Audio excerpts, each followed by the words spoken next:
Hello students, good morning. आजपासून आपण mathematical logic किंवा मॅथमॅटिकल रिझनिंग या टॉपिक्सवरती MCQs पाहणार आहोत. हा टॉपिक जेई मेन आणखीन MST CET exam point of view अत्यंत इम्पॉर्टंट टॉपिक आहे. या टॉपिकवरती अलीकडच्या काही वर्षामध्ये प्रत्येक एक्झाममध्ये क्वेश्चन्स विचारले जात आहेत. तुम्ही हा टॉपिक जर परफेक्ट केला तर 4 मार्क्स तुम्हाला इझिली मिळू शकतात. या टॉपिकचे ऑल बेसिक कन्सेप्ट आपण बोर्ड्स पॉईंट ऑफ व्ह्यू पाहिलेले आहेत. त्याच कन्सेप्टच्या आधारे आपण MCQ सॉल्व करणार आहोत. आजचा फर्स्ट क्वेश्चन काय आहे बघा. The negation of the statement if I become a teacher then I will open a school is हे जे गिवन स्टेटमेंट आहे त्याचं आपल्याला निगेशन बनवायचं आहे. गिवन स्टेटमेंट काय आहे बघा. If I become a teacher then I will open a school. If then आहे म्हणजेच इम्प्लिकेशन आहे, कंडिशनल स्टेटमेंट आहे. याच्यामध्ये I become a teacher हा जो पार्ट आहे याला आपण फर्स्ट कंपोनेंट म्हणतो, याला आपण P कन्सिडर करू. हा जो अंडरलाइन केलेला पार्ट आहे त्याला P कन्सिडर केलं. देन नंतरचा जो पार्ट आहे I will open a school हा जो पार्ट आहे याला आपण Q कन्सिडर करू. म्हणजे late P such that I become a teacher, Q such that I will open a school. आता if then चं स्टेटमेंट आहे. या स्टेटमेंटचा symbolic form, the symbolic form of the given statement is P implies Q. Symbolic form काय असणार आहे? P implies Q असणार आहे. याचं आपल्याला निगेशन बनवायचं आहे. The negation of P implies Q is P implies Q चं negation of P implies Q असं आपण लिहू शकतो. ओके. आता P implies Q च्या बद्दल तुम्हाला हा कन्सेप्ट माहिती आहे. X implies Y equivalent not X or Y, not X or Y. हा concept JEE point of view तुम्हाला सातत्याने उपयोगाला येईल. तो तुम्हाला बाय हार्टच असला पाहिजे. X implies Y equivalent not X or Y. या कन्सेप्टच्या आधारे आपण हे असं लिहू शकतो. हे निगेशनचं सिम्बॉल ॲज इट इज ठेवलं. P implies Q चं कन्व्हर्शन मी असं करू शकतो not P or Q. आता याचं निगेशन करत असताना काय होणार बघा. इक्विव्हॅलंट नॉट P हे जे R आहे त्याचं अँड होणार, आणखीन हे नॉट Q होणार. इक्विव्हॅलंट मी इथं लिहितो. Equivalent not of not P, negation of negation P ची व्हॅल्यू P येते and not Q. P and not Q, P and not Q म्हणजे first component as it is राहील, first sub statement as it is राहील. म्हणजेच I become a teacher as it is राहील. मध्ये and येणार आहे. Second कंपोनेंटला negation करणार आहे म्हणजे नॉट जोडणार आहे. प्रॉपर प्लेसला नॉट इन्सर्ट करणार आहे. प्रॉपर प्लेसला जर नॉट इथं इन्सर्ट केलं I will not open a school म्हणजेच काय होणार बघा. I become a teacher and I will not open a school. I become a teacher and I will not open a school म्हणजे first option तुमचं correct answer आहे. बाकीचे options आपल्याला check करण्याची आवश्यकता सुद्धा नाही. तुम्हाला फर्स्ट आन्सर करेक्ट मिळालेला आहे. जेई मेन साठी 1 करेक्ट ऑप्शन क्वेश्चन्स असतात, त्यामुळे त्या अँगलनं आपण विचार करतो आहे JEE main point of view. Okay. Next question आपण पाहणार आहोत. चला नेक्स्ट क्वेश्चन बघू. नेक्स्ट क्वेश्चन नंबर सेकंड काय आहे बघा. If P and Q stand for the following statements. P such that monsoon is very good this year. Q such that the rivers are rising. The statement, given statement काय आहे बघा. Neither the monsoon is very good this year nor the rivers are rising can be written in symbols as. हे जे given statement आहे हे statement आपल्याला symbolic form मध्ये लिहायचं आहे. गिवन स्टेटमेंट मध्ये बघा नायदर नॉर दिसत आहे आणि नायदर नॉरला आपण अँड असं ट्रीट करतो आहे. बोर्डचे कन्सेप्ट बघत असताना आपण पाहिलेलं आहे neither nor treat as and, तेव्हा याला आपण कंजक्शन म्हणून इथं अँड वापरणार आहे. पी दिलेला आहे monsoon is very good this year. या ठिकाणी the monsoon is very good this year as it is आहे, मात्र इथं neither the monsoon is very good this year neither आहे म्हणजे पी चं निगेशन बनवलेलं आहे म्हणजे नॉट पी येणार. कंजक्शन आपण अँड वापरणार आहे. क्यू स्टेटमेंट आहे the rivers are rising. इथं बघा nor the rivers are rising. Not आहे म्हणजे निगेशन केलेलं आहे म्हणजे नॉट क्यू येणार आहे. Not P and not Q हा सिंबॉलिक फॉर्म झाला म्हणजेच तुमचं बी हे करेक्ट आन्सर आहे. बी मध्ये not P and not Q दिलेला आहे म्हणजे बी ऑप्शन तुमचा करेक्ट ऑप्शन असणार आहे. ओके, नेक्स्ट क्वेश्चन आपण पाहणार आहोत. चला नेक्स्ट क्वेश्चन बघू. नेक्स्ट क्वेश्चन नंबर 3 काय आहे बघा. If P and Q be two statements then the disjunctive statement P or Q is false when. चार ऑप्शन्स या ठिकाणी दिलेले आहेत. P or Q false कधी येईल ते आपल्याला फाइंड आउट करायचं आहे. चार ऑप्शन्स मध्ये both P and Q are true हा फर्स्ट ऑप्शन आहे. सेकंड ऑप्शन आहे either P or Q are true. Third आहे both P and Q are false. आणखी फोर्थ ऑप्शन आहे none of these. आता या ठिकाणी P or Q R मध्ये both स्टेटमेंट जर फॉल्स असेल तरच आपल्याला फॉल्स मिळतं, कारण माहिती आहे तुम्हाला F R F equivalent F असतं म्हणजे first sub statement and second sub statement both sub statement जर फॉल्स असतील तरच आपल्याला फॉल्स रिझल्ट मिळणार आहे. म्हणजेच पी फॉल्स पाहिजे आणखी क्यू सुद्धा फॉल्स पाहिजे म्हणजे both P and Q R false म्हणजे सी हे तुमचं करेक्ट आन्सर आहे. Okay, next question. Next question number 4 काय आहे बघा. which of the following statement are true statement असा क्वेश्चन विचारलेला आहे. इथं चार ऑप्शन्स दिलेले आहेत. Moon is a heavenly body, त्याच्यानंतर 7 × 5 + 4 = 40. Today is Monday. Is Sam a honest boy. असे चार ऑप्शन्स दिलेले आहेत. यापैकी ट्रू स्टेटमेंट आपल्याला फाइंड आउट करायचा आहे. हा जो फोर्थ ऑप्शन आहे हे स्टेटमेंट नाहीये, कारण is Sam a honest boy इथं क्वेश्चन मार्क दिसतो आहे म्हणजे हे इंट्रोगेटिव्ह सेंटेन्स आहे आणि तुम्हाला माहिती आहे की इंट्रोगेटिव्ह सेंटेन्स, एक्सप्लेनेटरी सेंटेन्स ही जी सेंटेन्स असतात ती सेंटेन्स स्टेटमेंट नसतात आणि त्यामुळे हे स्टेटमेंट नाही आहे, त्यामुळे त्याची ट्रूथ व्हॅल्यू आपण डिसाइड करू शकत नाही.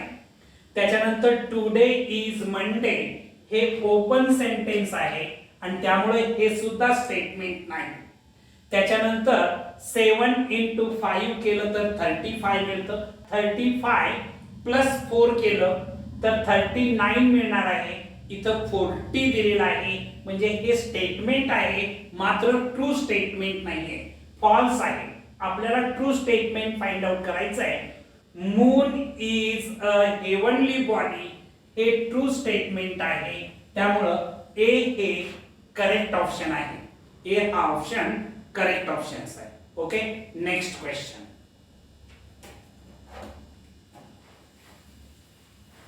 नेक्स्ट क्वेश्चन नंबर 5 काय आहे बघा। when the two statements are connected by the connective if and only if then the compound statement is called। जर two statement if and only if न connect केलेली असतील तर त्या कंपाऊंड स्टेटमेंटला काय म्हणतात ते आपल्याला फाइंड आउट करायचं आहे। इथं 4 ऑप्शन्स दिलेले आहेत।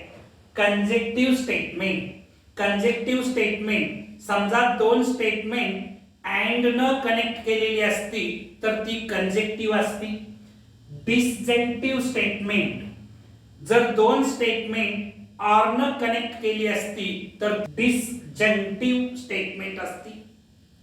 त्याच्यानंतर biconditional statement, if and only if न जेव्हा 2 स्टेटमेंट कनेक्ट केलेले असतात तेव्हा त्याला आपण बाय कंडिशनल स्टेटमेंट असं म्हणतो आहे।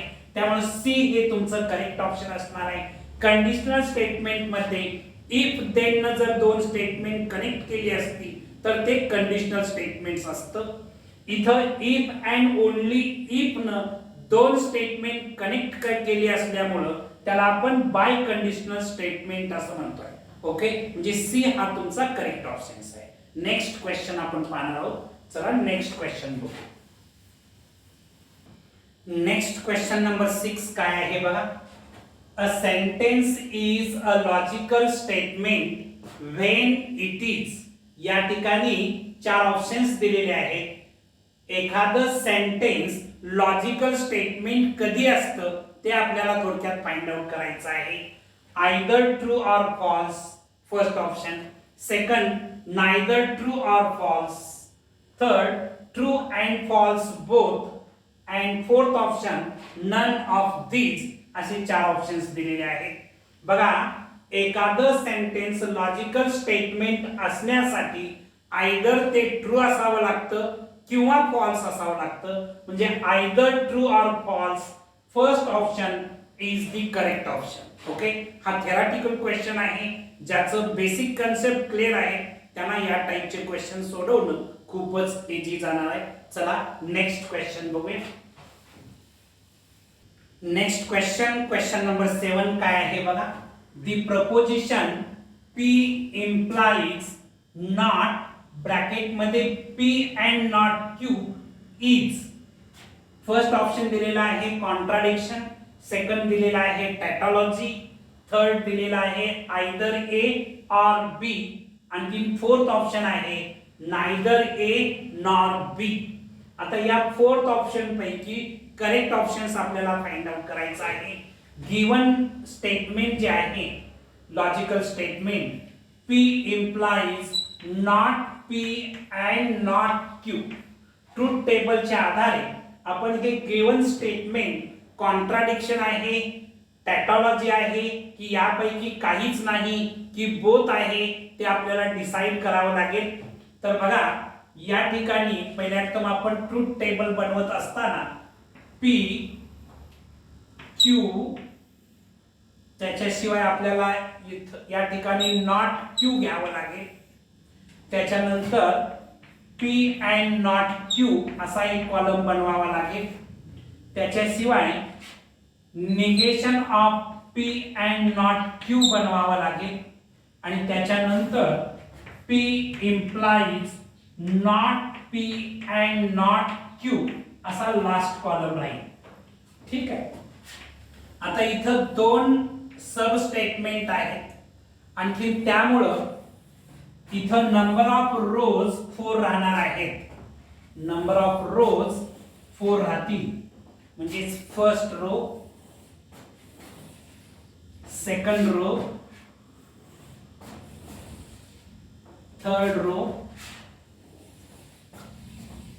आणखी हा फोर्थ रो। 2 सब स्टेटमेंट असल्यामुळे 2 raised to 2 म्हणजे 4 रोज राहणार आहे. ठीक आहे. आता लास्ट सब स्टेटमेंट क्यू आहे. इथून आपण इनपुट लिहिणार आहे टी एफ अल्टरनेटिव्ह आपण लिहितो. इथं 2 टाइम्स टी येणार आहे, आणखी 2 टाइम्स एफ येणार आहे. नॉट क्यू लिहित असताना हा जो क्यू चा कॉलम आहे त्याच्या आधारे टी च्या बदली एफ लिहिणार, एफ च्या बदली टी लिहिणार, टी च्या बदली एफ लिहिणार, एफ च्या बदली टी लिहिणार, म्हणजे नॉट क्यू मिळालं. पी आणखी नॉट क्यू याच्यामध्ये आपल्याला अँड मिळवायचा आहे. अँड मिळवत असताना बोथ एंट्रीज टी असतील तर टी येतं, अदरवाइज एफ येतं. इथं बोथ एंट्रीज टी दिसत आहेत म्हणून मी टी लिहिणार, अदरवाइज एफ इथं ठिकाणी एफ लिहिणार आहे. ठीक आहे. याचं निगेशन घ्यायचं आहे. पी अँड नॉट क्यू चं निगेशन घ्यायचं आहे. म्हणजे एफ आहे त्याचं टी लिहिणार, टी आहे त्याचं एफ लिहिणार, एफ चं टी होणार, एफ चं टी होणार.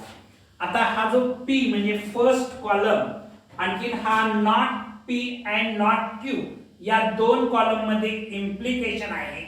लास्टच्या ठिकाणी इम्प्लिकेशन लिहित असताना टी एफ या कॉलम मध्ये टी पाहिजे आणि या कॉलम मध्ये एफ असेल, टी एफ असेल तर एफ येतं, अदरवाइज टी येतं. इथं टी एफ आहे म्हणून एफ लिहिलं, इथं टी पाहिजे आणि तिकडे एफ पाहिजे असं कुठं दिसतं का? तर बाकीच्या ठिकाणी टी येणार आहे. आता बघायचं लास्ट कॉलम मधल्या ऑल एंट्री जर तुम्ही विचारात घेतल्या, जर ऑल एंट्री एफ असत्या तर आपण कॉन्ट्राडिक्शन म्हटलं असतं, ऑल एंट्रीज टी असत्या तर आपण टॅटॉलॉजी म्हटलं असतं. Neither all entries T nor all entries F, it is a mixture of T and F. आणि त्यामुळं हे एक्झाम्पल कॉन्टिंजन्सीचं आहे. इथं बाकी कॉन्टिंजन्सीचा ऑप्शन दिसत नाही आहे, म्हणजेच या ठिकाणी नायदर ए नॉर बी असं म्हणावं लागेल, म्हणजेच डी हे तुमचं करेक्ट ऑप्शन असेल.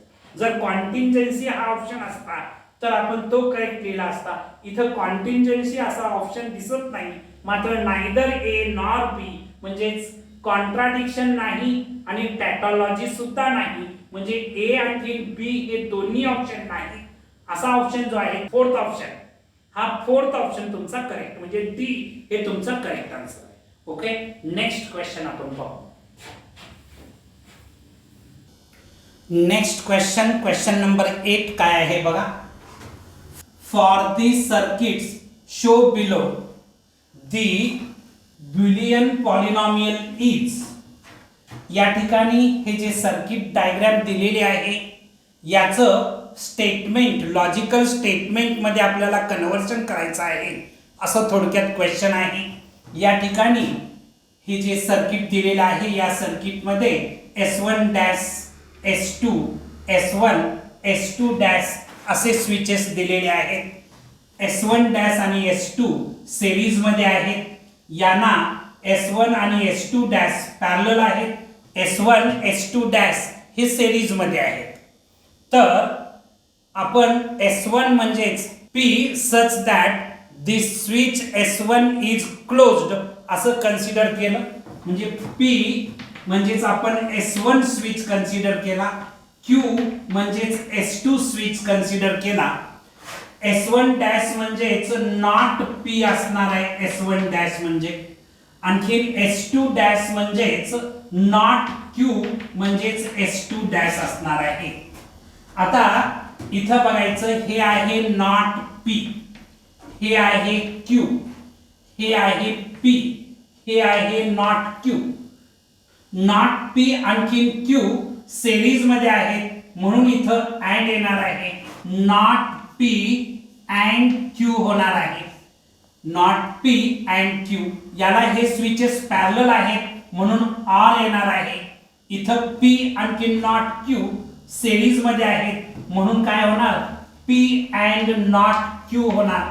म्हणजेच नॉट P अँड Q और P अँड नॉट Q हा जो डी ऑप्शन आहे तो याच्याशी मॅच होतो आहे, म्हणजे डी हे तुमचं करेक्ट आन्सर असणार आहे. Okay. Next question. Next question number 9 काय आहे बघा. Dual of x dash or y dash whole bracket dash equivalent x and y is इथं चार ऑप्शन्स दिलेले आहेत. गिवन लॉजिकल स्टेटमेंटचं ड्विल आपल्याला फाइंड आउट करायचं आहे. गिवन लॉजिकल स्टेटमेंट आहे x dash or y dash whole dash equivalent x and y हे given logical statement आहे. ड्विल बनवत असताना तुम्हाला बेसिक कन्सेप्ट माहिती आहे.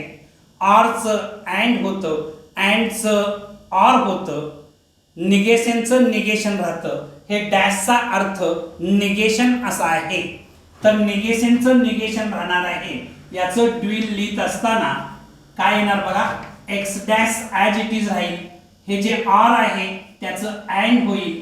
Y dash as it is राहील. होल ब्रॅकेटचा डॅश ॲज इट इज राहील. इक्विव्हॅलंट सिम्बॉलमध्ये काही बदल होणार नाही. X statement as it is राहणार आहे. हे जे अँड आहे त्याचं ऑर होईल. वाय ॲज इट इज राहील. म्हणजेच हे जे तुमचं आन्सर आहे हे कशाशी मॅच होत आहे, बी या ऑप्शनशी मॅच होत आहे. म्हणजे बी हे तुमचं करेक्ट आन्सर आहे. ड्युअल बनवत असताना ऑरचं अँड करायचं आहे, अँडचं ऑर करायचं आहे. एवढाच बदल इथं होणार आहे. निगेशन ॲज इट इज राहणार आहे. Okay, next question. Next question, question number 10 काय आहे बघा. If it is raining then I will not come, give its contrapositive. हे जे गिवन स्टेटमेंट आहे, if it is raining then I will not come, या given स्टेटमेंटचं आपल्याला Contra positive find out करायचं आहे. इथं चार ऑप्शन्स दिलेले आहेत. त्यापैकी करेक्ट ऑप्शन्स आपल्याला शोधायचा आहे. आता पहिल्यात इट इज रेनिंग हे जे सब स्टेटमेंट आहे त्याला आपण पी कन्सिडर करूया. P such that it is raining, it is raining. त्याच्यानंतर आय विल कम, त्यातलं नॉट आपण विचारात घेणार नाहीये. नॉट निगेशन सजेस्ट करतं. आय विल कम हे क्यू स्टेटमेंट कन्सिडर करणार. जे second sub statement Q, I will कम. आता गिवन स्टेटमेंटचा सिंबॉलिक फॉर्म लिहूया. Symbolic form of the given statement. इथं बघायचं इफ देन आहे म्हणजे इम्प्लिकेशन असणार आहे. कंडिशनल स्टेटमेंट असणार आहे. म्हणजेच इट इज रेनिंग साठी पी कन्सिडर केलेला आहे आपण. P implies I will not come. I will not come not आहे म्हणजे निगेशन लावावं लागेल. म्हणजे P implies not Q असा सिंबॉलिक फॉर्म होणार आहे. आता तुम्हाला माहिती आहे कॉन्ट्रा पॉझिटिव्ह मिळवत असताना आपल्याला कॉन्ट्रा पॉझिटिव्ह मिळवायचं आहे गिवन स्टेटमेंटचं. तुम्हाला हा कन्सेप्ट माहिती आहे. P implies Q चं Contra positive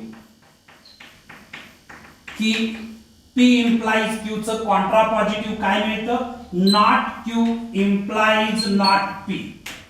not Q implies not P मिळतं. म्हणजेच सेकंड स्टेटमेंटला नॉट देतो आहे, इम्प्लिकेशनचं सिम्बॉल आणि फर्स्ट स्टेटमेंटचं नॉट म्हणजे निगेशन करतो आहे. ओके, याचं कॉन्ट्रा पॉझिटिव्ह बनवत असताना, या स्टेटमेंटचं कॉन्ट्रा पॉझिटिव्ह बनवत असताना नॉट Q होणार. Not of not Q implies not P. Equivalent negation of negation Q means Q implies not P. Q implies not P असं याचं कॉन्ट्रा पॉझिटिव्ह मिळत आहे. Q म्हणजेच या ठिकाणी Q म्हणजेच आय विल कम. इथं याचं स्टेटमेंट मध्ये कन्वर्शन करत असताना if I will come, if I will come then P चं निगेशन होणार.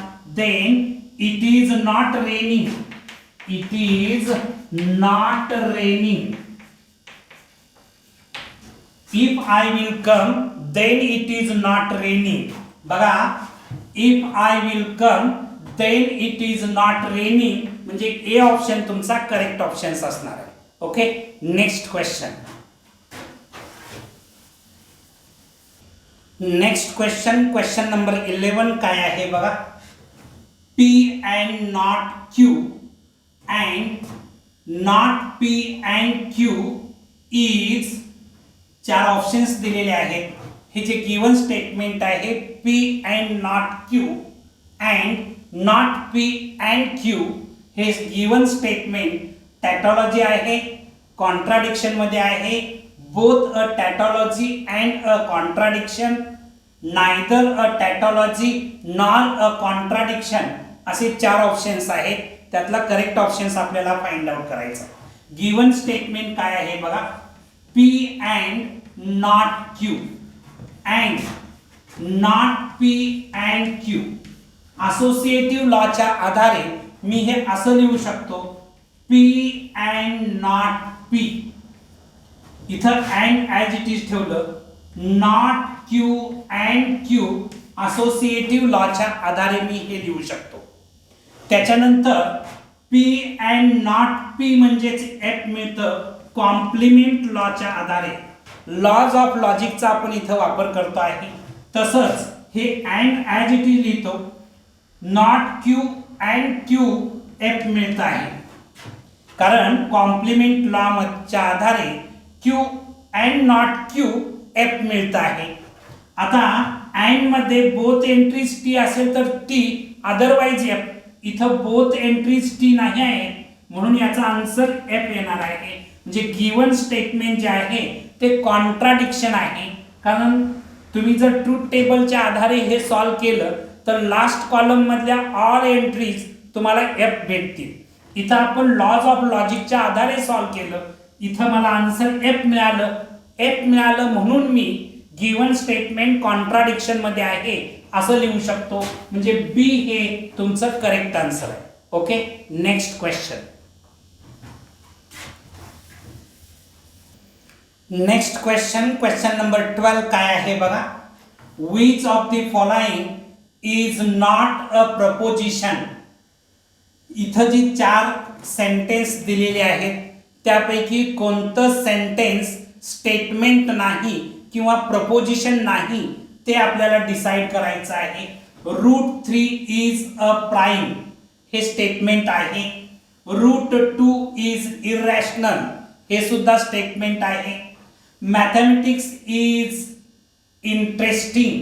आता मॅथमॅटिक्स इज इंटरेस्टिंग हे जे सेंटेन्स आहे हे ओपन सेंटेन्स आहे, कारण याची truth value depends upon the condition, depends upon the situation, depends upon the person.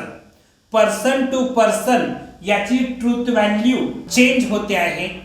Mathematics is interesting, माझ्या दृष्टीनं कदाचित मॅथमॅटिक्स इंटरेस्टिंग सब्जेक्ट असेल, तुमच्या दृष्टीनं कदाचित तो इंटरेस्टिंग नसेल.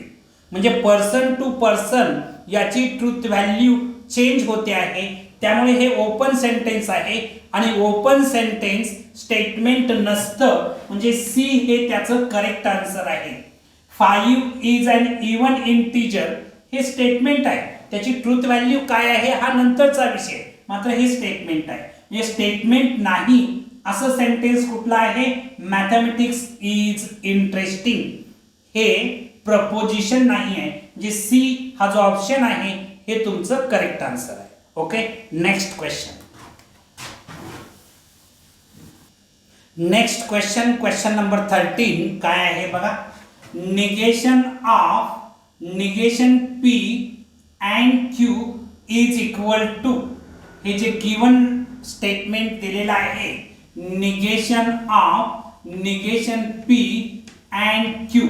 आता इथं निगेशन करत असताना निगेशन ऑफ निगेशन P होणार, हे जे अँड आहे त्याचं R होणार आहे, हे Q आहे त्याचं नॉट Q होणार आहे. नेक्स्ट स्टेपला equivalent negation of negation P मिळणार आहे. R as it is, not Q म्हणजेच P or not Q. Option A तुमचा करेक्ट आन्सर असणार आहे. A is the correct answer. Okay, next question number 14 काय आहे बघा. Which of the following is a statement. त्याच्यामध्ये फर्स्ट ऑप्शन आहे x is a real number. आता x is a real number हे ओपन स्टेटमेंट आहे, कारण या स्टेटमेंटची ट्रूथ व्हॅल्यू एक्सच्या व्हॅल्यूवरती डिपेंड्स आहे आणि त्यामुळे याला आपण ओपन स्टेटमेंट म्हणतो. आणि ओपन सेंटेन्स हे कधीही स्टेटमेंट असत नाही, त्यामुळे हे स्टेटमेंट नाही आहे. Switch off the fan. Switch off the fan हे जे सेंटेन्स आहे याला इम्पेरेटिव्ह सेंटेन्स असं म्हणतो. आणि इम्पेरेटिव्ह स्टेटमेंट, इंट्रोगेटिव्ह सेंटेन्स, त्याशिवाय एक्सक्लेमेटरी सेंटेन्स ही सेंटेन्स स्टेटमेंट नसतात आणि त्यामुळे हे सुद्धा स्टेटमेंट नाही. 6 इज अ नॅचरल नंबर हे स्टेटमेंट आहे. त्याशिवाय डी ऑप्शन जो आहे हा डी ऑप्शन लेट मी गो हे सजेस्टिव्ह आहे, सजेस्टिव्ह सेंटेन्स आहे आणि सजेस्टिव्ह सेंटेन्स हे सुद्धा स्टेटमेंट नसतं, त्यामुळे हे स्टेटमेंट नाही आहे. स्टेटमेंट कुठला आहे? 6 इज अ नॅचरल नंबर हे स्टेटमेंट आहे, म्हणजे सी हे तुमचं करेक्ट आन्सर आहे. Okay, next question. चला आपण नेक्स्ट क्वेश्चन बघू. नेक्स्ट क्वेश्चन नंबर 15 काय आहे बघा. If P, Q and R are simple propositions with the truth values true, false and true respectively, then the truth value of not P or Q and not R implies P is. हे जे statement दिलेलं आहे या स्टेटमेंटची आपल्याला truth value find out करायची आहे. Given information मध्ये P, Q and R simple proposition, simple statements आहेत. त्यांची ट्रूथ व्हॅल्यू रिस्पेक्टिव्हली दिलेली आहे, ट्रू, फॉल्स अँड ट्रू. याचाच अर्थ P ची ट्रूथ व्हॅल्यू T आहे, त्याच्यानंतर Q ची ट्रूथ व्हॅल्यू F आहे, आणखीन R ची ट्रूथ व्हॅल्यू T आहे, असा त्याचा अर्थ आहे. ठीक आहे. आता गिवन स्टेटमेंट आधी पहिल्या तर आपण विचारात घेऊया. Not P or Q and not R implies P हे गिवन स्टेटमेंट आहे. या ठिकाणी ट्रूथ व्हॅल्यू आपण भरू. हे जे नॉट आहे ते ॲज इट इज, P ची ट्रूथ व्हॅल्यू T आहे, R ॲज इट इज ठेवणार, Q ची ट्रूथ व्हॅल्यू F आहे, ब्रॅकेट कंप्लीट करतो, अँड ॲज इट इज ठेवतो, नॉट ॲज इट इज ठेवतो, R ची ट्रूथ व्हॅल्यू T आहे ती T ॲज इट इज लिहिली, इम्प्लाइज P ची ट्रूथ व्हॅल्यू T ठेवली. त्या ट्रूथ व्हॅल्यू फक्त सबस्टिट्यूट केलेल्या आहेत. नेक्स्ट स्टेपला इथं बघायचं इक्विव्हॅलंट साइन येईल. नॉट T म्हणजेच F, F R F येणार इथं या ब्रॅकेट मध्ये. इथं हे and as it is, not T म्हणजेच F, implies T as it is राहील. आता F R F, R मध्ये बोथ एंट्रीज F असतील तर F मिळतं, F अँड F मिळणार इथं या ब्रॅकेट मध्ये, इम्प्लाइज T. आता इथं बघायचं अँड मध्ये बोथ एंट्रीज T असतील तर T येतं, अदरवाईज F येतं. त्यामुळं इथं अँड मध्ये बोथ एंट्रीज F दिसत आहेत, म्हणजेच इथं मला मिळणार आहे T. T इम्प्लाइज T मिळालं, T इम्प्लाइज T. इम्प्लिकेशन मध्ये T F असेल तर F येतं, अदरवाईज T येतं. इथं T आणि इथं F असतं तर F आलं असतं, अदरवाईज T येतं.